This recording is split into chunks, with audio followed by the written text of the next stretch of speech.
Hello, Bwana Yesu asifiwe sana, mtumishi wa Mungu popote ulimwenguni unapotutazama. Mungu akubariki sana kwa uaminifu wako kutufuatilia kila siku. Najua sio jambo rahisi. Mungu akubariki sana. Leo tena ni asubuhi mpya ambayo Bwana ametupatia. Nimekuja na somo mpya ambao nimekutana na maswali mengi watu wakiniuliza ninapotembea, nini faida ya kuwa na Yesu? Hata unanitazama wenda ujue au umesahau. Yaani nimekuja kukumbusha tu kuna faida tatu unapokuwa na Yesu maishani mwako. Kuna faida kuu tatu. Kwa sababu nikikuuliza hapa kuna mtu atasema ukikuwa na Yesu, Yesu sijui atakupatia kazi, atakupa nini? Yesu sio faida, ni faida fulani ya kawaida sana. Kwa sababu hata kuna watu hawana Yesu lakini wana heshima. Kuna watu hawana Yesu lakini pia wana nini? Wana maisha mazuri.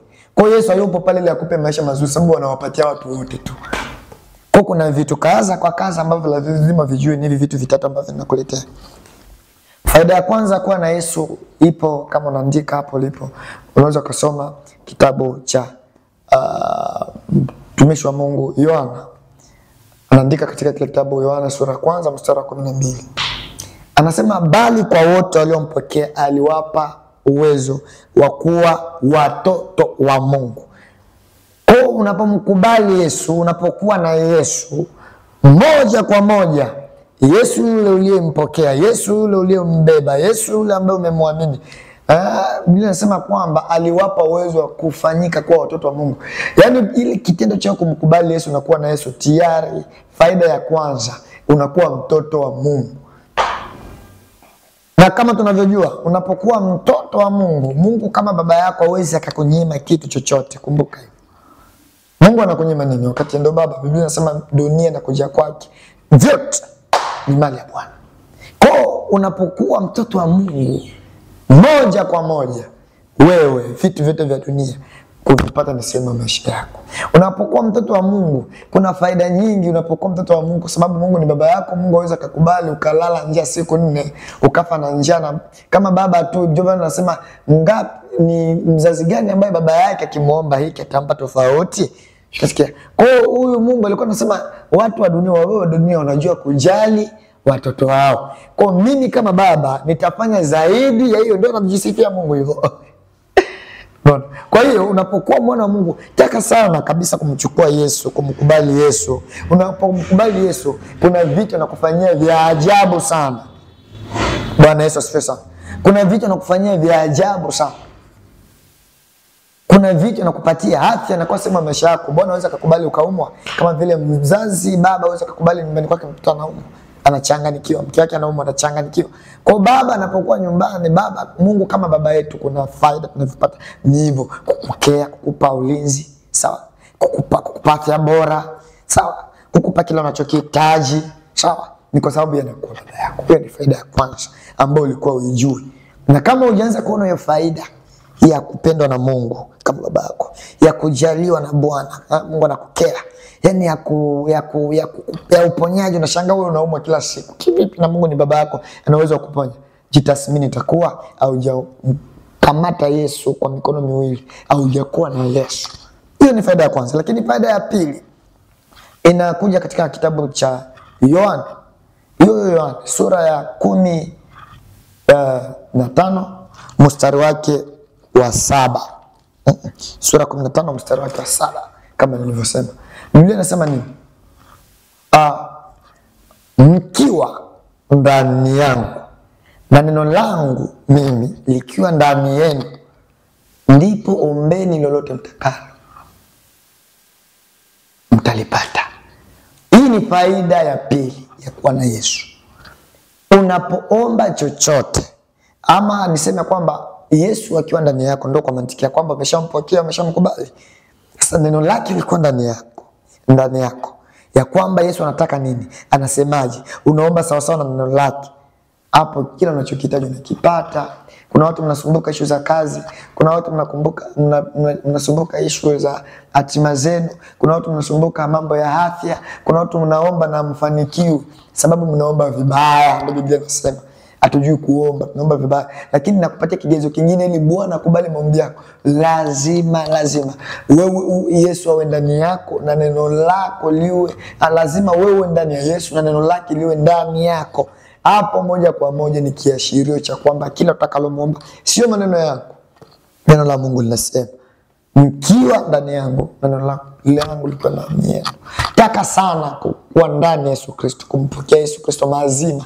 Kama unaomba na vitu havitokei, kama unaomba bado uponyaji na bado unasumbuliwa na magonjwa, ni viashirio vya kwamba haujampokea Yesu vipasavyo. Bwana Yesu asifiwe sana. Kwa sababu ukimpokea vizuri, kila unachoomba nakupa. Watu wanasumbuka mambo ya biashara, watu wanasumbuka mambo ya ndoa, watu wanasumbuka hivi na hivi. Watu wanaomba na wafaniki kwa sababu hamjakubali kuwa ndani ya Yesu na neno lake halijajaa. Kwa sababu tulimesoma katika kitabu cha Zaburi, mtumishi wa Mungu huyu Daudi anasema kwamba neno lako ni taa kwa miguu yangu. Neno lake likiwa ndani yako linakuwa taa kwa miguu yako, linakupeleka sehemu sahihi. Kuna sehemu tunaenda biashara, tunaangukia kwenye biashara ambavyo havina soko, havileti faida kwa sababu neno lake alikutuongoza sehemu hiyo. Kwa hiyo taka sana kumpokea Yesu. Unapokuwa na Yesu, faida nyingine unayoipata ni hii.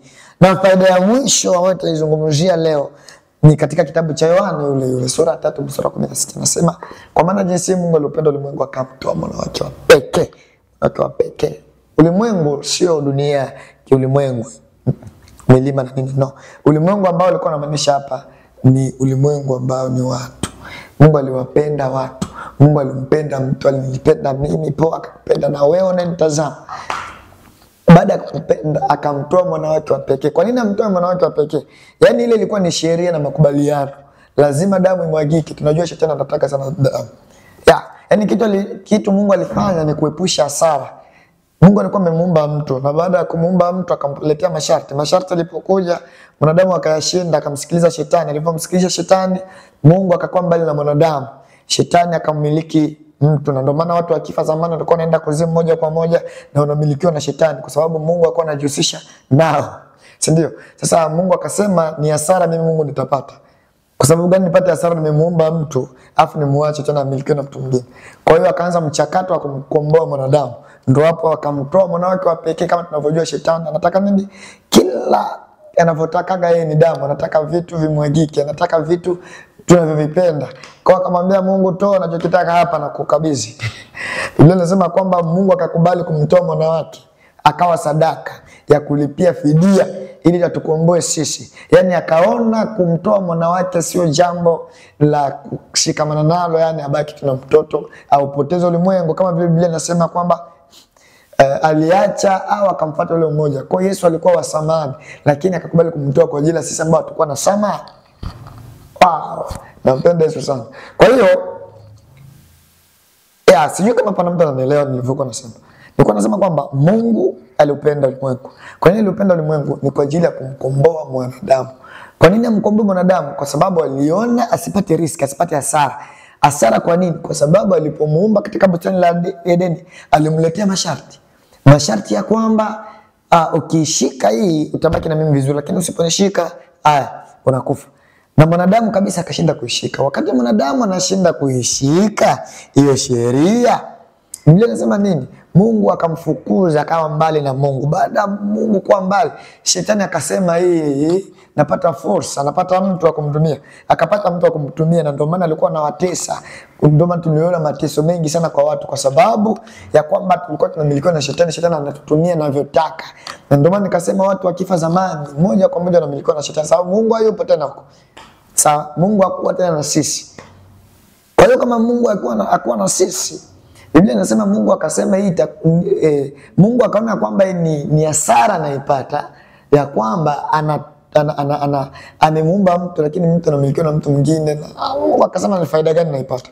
Kwa akaanzisha mchakato. Ndio hapa alivyopenda ulimwengu, alimpenda mtu sana. Ule upendo wake wa mwanzo karudi ambao aliupata wakati anamuumba. Upendo wako Mungu anapenda sana. Anakupenda zile ulivyo kwanza. Nakutangazia. Popote unaponitazama anakupenda jinsi ulivyo. Kumbuka sisi tulikuwa dhambini, sisi tulikuwa tunafanya mambo yetu kabisa. Lakini Mungu akatupenda hivyo hivyo, akasema lazima niwarudishe. Na kwa kumrudisha akamtoa mwana wake wa pekee.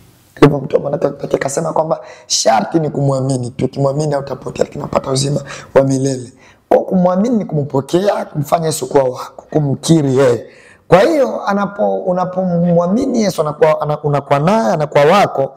Ndio mantiki ya kwamba faida nyingine ya kuwa na Yesu ni kwamba unapata uzima wa milele.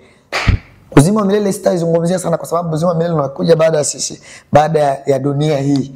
Uzima wa milele tutaishi maisha ya milele, tutaishi baadaye hapo. Kwa faida nyingine ya kuwa na Yesu ni kuishi maisha ya milele. Nimesema faida ya kwanza, wewe unakuwa mwana wa Mungu. Wote waliompokea, bali wote waliompokea aliwapa uwezo wa kufanyika watoto wa Mungu. Faida ya pili nikasema ya kwamba lolote utakaloomba mkiwa ndani yangu na neno langu liko ndani yenu, lolote mtakaloomba mtapata. Faida ya pili ni ile, chochote unachoomba Bwana anakupa unapokuwa na Yesu, unapomwamini Yesu. Lakini faida ya tatu ni uzima wa milele. Jitathmini kama upo katika haya mambo kabisa, unaona mambo hayaendi, mkumbatie tena Yesu. Anasema nabisha hodi mlangoni, atakayemfungulia Yesu anampa faraja. Kwa hiyo taka sana kumkaribisha Yesu maishani mwako. Atakupa pumziko, atakupa unachokiomba, atakupa uzima wa milele, lakini atakufanya kuwa mwanae. Mungu akubariki sana. Amen.